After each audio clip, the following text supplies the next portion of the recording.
There is one webcomic that I've really enjoyed reading the entire time I've been reading it.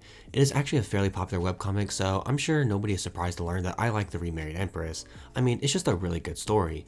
I will try my best to explain all the things that I like about the series as we go into the video, because there are actually a few things that I really like about this comic, but anyway, let's get right into this. So this series has a few themes that it talks about that I want to go over. The first one is loneliness, because this is something that is experienced by all the main characters in this comic at some point. Navier experiences it when her idiot husband brings home another woman and gives her all of the attention. This causes Navier to start meeting with others and trying to form bonds with other people since her entire life has revolved around her husband. Saveshu experiences loneliness when he realizes he fucked up and Navier leaves. He is still dealing with the consequences of his own actions, but that loneliness has brought him a lot of despair. But you really can't feel bad for him considering that he brought it on himself.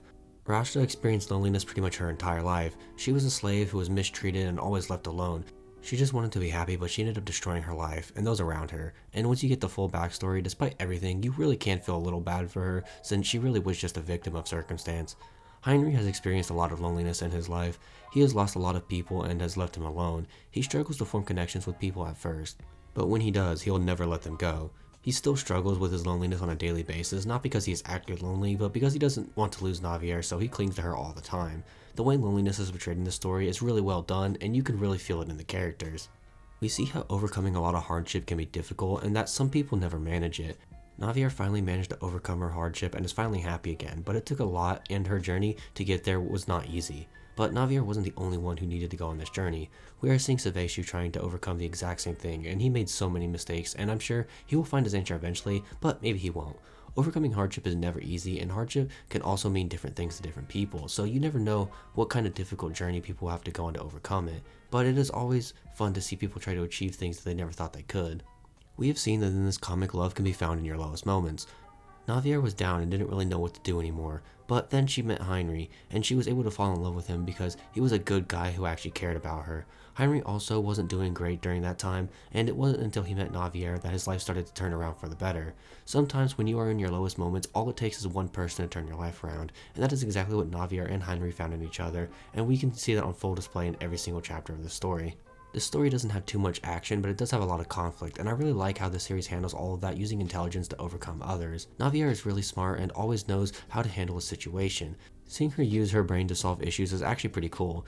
She's able to calm her room down, form plans, and she also knows what people are doing. She has a vast amount of knowledge and knows how to use it. Unlike Rashta, who is not very smart at all, obviously that is mostly caused by her upbringing, but she also never really tried to learn anything and instead chose to remain ignorant of the world and only caring about what she wants and not really anything else. This makes for some interesting conflict in the story because to Navier, Rashta is unpredictable, which makes it hard to deal with her sometimes, but that's what's fun about this. One of my favorite things about this story has nothing to do with the story itself, but I always get a good chuckle when I see it. So I read most of my webcomics on the webtoon app because it's easy and best of all free. And I like to read all the comments after each chapter drops for stuff, and The Remarried Empress is so popular that you always see a specific joke pop up in the comments of other series of a similar nature. So I mentioned the character Rashta earlier. Well, in the community, there's a nickname for her called Trashta, and I just love when I'm reading another random series that has nothing to do with The Remarried Empress, and I just see someone comparing a character in that story and using the term Trashta because it's just really funny. Plus, it also shows how active and popular a series like that really is, which is cool.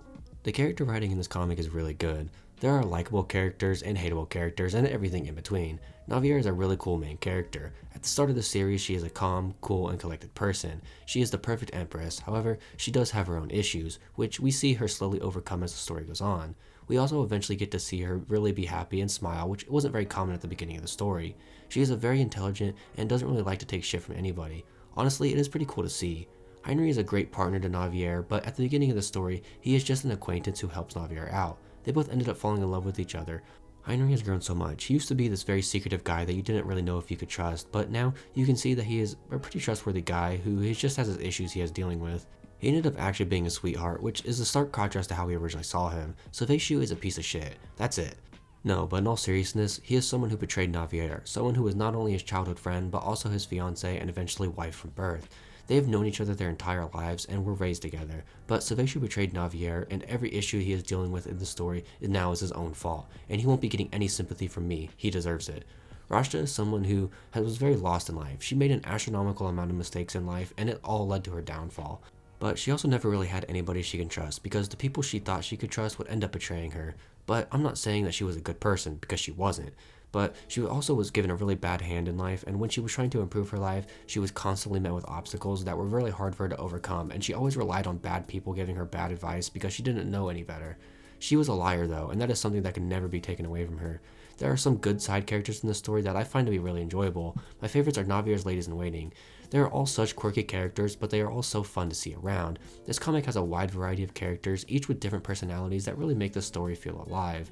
The Remarried Empress is a really good comic series that I have found to be a really enjoyable read.